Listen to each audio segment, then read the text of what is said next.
আজ 23শে জানুয়ারি নেতাজি সুভাষচন্দ্র বসুর জন্মদিবস। ভারতের স্বাধীনতা সংগ্রামের এক অন্যতম চিরস্মরণীয় কিংবদন্তির নেতা হলেন সুভাষচন্দ্র বসু। স্বাধীন ভারতের ইতিহাসের পাতায় এখনও জ্বলজ্বল করে নেতাজি সুভাষচন্দ্র বসুর মহান চরিত্র। তিনি স্বাধীনতা সংগ্রামের জন্য নিজের সমগ্র জীবন উৎসর্গ করেছিলেন। তার বাল্যকালের নাম ছিল সুভাষচন্দ্র বসু, তবে তিনি গোটা বিশ্বজুড়ে নেতাজি নামে পরিচিত। নেতাজি সুভাষচন্দ্র বসু মনে করতেন ভারতের স্বাধীনতার জন্য গান্ধীজির অহিংসা এবং সত্যাগ্রহ আন্দোলনের নীতি যথেষ্ট নয়, যার ফলে নেতাজি সশস্ত্র সংগ্রামের পথ বেছে নিয়েছিলেন। 1997 খ্রিস্টাব্দের 23শে জানুয়ারি বর্তমান উড়িষ্যার কটক শহরে জন্মগ্রহণ করেন নেতাজি সুভাষচন্দ্র বসু। তার পিতা ছিলেন জানকীনাথ বসু এবং মাতা ছিলেন প্রভাবতী দেবী। জানকীনাথ বসু এবং প্রভাবতী দেবী 14 জন সন্তানের মধ্যে নবমতম সন্তান ছিলেন সুভাষচন্দ্র বসু। ভারতের স্বাধীনতা সংগ্রামের সময় শীর্ষস্থানে উঠে এসেছিলেন তিনি। 1938 খ্রিস্টাব্দে তিনি ভারতীয় জাতীয় কংগ্রেসের প্রেসিডেন্ট হয়েছিলেন। ফরওয়ার্ড ব্লক নামে একটি রাজনৈতিক দল প্রতিষ্ঠা করেছিলেন নেতাজি, যেটি ভারতের বামপন্থী জাতীয়তাবাদী রাজনৈতিক দল। নেতাজি সুভাষচন্দ্র বোসের নেতৃত্বে এই দলটি ভারতীয় জাতীয় কংগ্রেসের আত্মপ্রকাশ হয় 1939 খ্রিস্টাব্দে।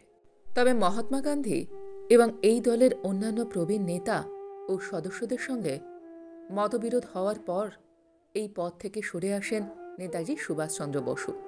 নেতাজি সুভাষচন্দ্র বসুর ছদ্মনাম ছিল সাধক শারদানন্দ। তিনি নিজেকে সাধক শারদানন্দ নামে পরিচয় দিতেন। শুধুমাত্র স্বাধীনতার জন্য নয়, নেতাজি সুভাষচন্দ্র বসুর বাণী আমরা সকলেই অনুসরণ করে থাকি। নেতাজির বাণী আমাদের সকলের মনে অনুপ্রেরণা যোগায়, লড়াই করে বেঁচে থাকার শক্তি যোগায়। স্বাধীনতা সংগ্রামের সময় নেতাজি সুভাষচন্দ্র বসু বিখ্যাত কিছু উক্তি বলে গিয়েছিলেন, যা ভারতবাসীর কাছে আজও স্মরণীয়। চলুন আজ সেই রকম কিছু বাণী নিয়ে আমরা আজ আলোচনা করব, যা আপনাদের জীবনযুদ্ধে জয়ী হতে সাহায্য করবে। একজন মানুষকে ভালোবাসার চেয়ে তাকে সম্মান ও বিশ্বাস অনেক বেশি জরুরি। এমনও গরিব আছে যারা প্রাণ খুলে কারোর প্রশংসা করতে পারে না। নরম মাটিতে জন্মেছে বলেই বাঙালির এমন সরল প্রাণ। ধনীর গুরুত্বহীন অতিথি হবার চেয়ে গরিবের প্রধান অতিথি হওয়া অনেক সম্মানের। শুধুমাত্র রক্ত দিয়েই স্বাধীনতা অর্জন করা যায়। তোমরা আমাকে রক্ত দাও, আমি তোমাদের স্বাধীনতা দেব। একজন সৈনিক হিসাবে সবসময় 3টি জিনিসের উপর বিশ্বাস রাখতে হবে। এগুলি হল আনুগত্য, দায়িত্ব এবং বলিদান। যদি নিজেকে সত্যি অপরাজয় করতে চাও, তাহলে এই 3টি আদর্শকে হৃদয়ের অন্তর থেকে জাগ্রত করতে হবে। দেশ থেকে সাম্প্রদায়িকতার ক্যান্সার নির্মূল করা বর্তমান অবস্থায় প্রায় অসম্ভব বলে মনে হতে পারে, কিন্তু এই কাজই অনেক সহজ হয়ে যাবে যদি একটিবার আমরা সমগ্র জাতিকে জড়িয়ে বিপ্লবী মানসিকতার বিকাশ ঘটাতে পারি। যদি জীবনের সংগ্রাম ঝুঁকি না থাকে, তাহলে বেঁচে থাকাটা অনেকটা ফিকে হয়ে যায়। নিজের প্রতি সত্য হলে বিশ্ব মানবের প্রতি কেউ অসত্য হতে পারে না।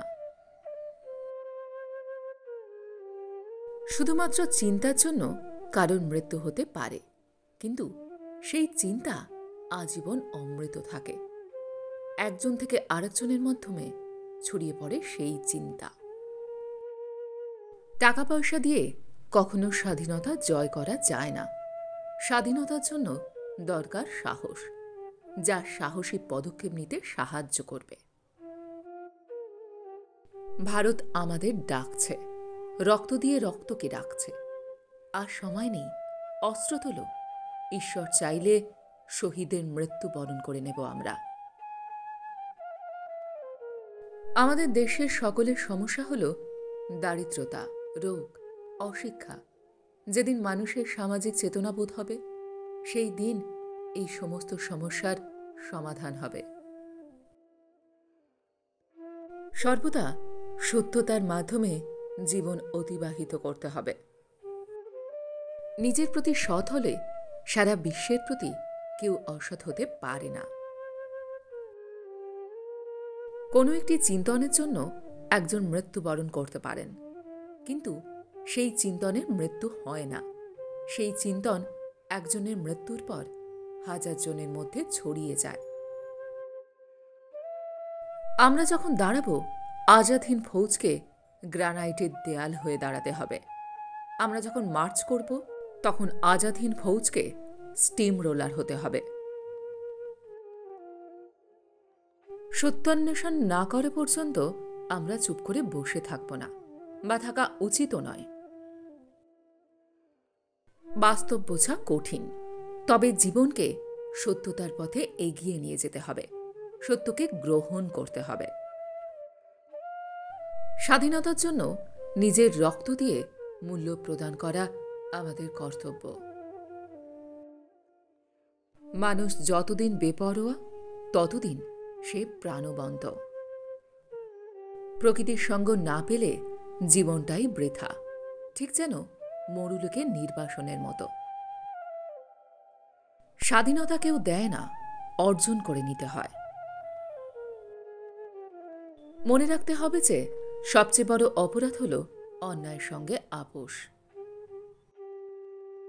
জগতের সব কিছু ক্ষণভঙ্গুর, শুধু একটা জিনিস ভাঙে না, সে বস্তু ভাব বা আদর্শ।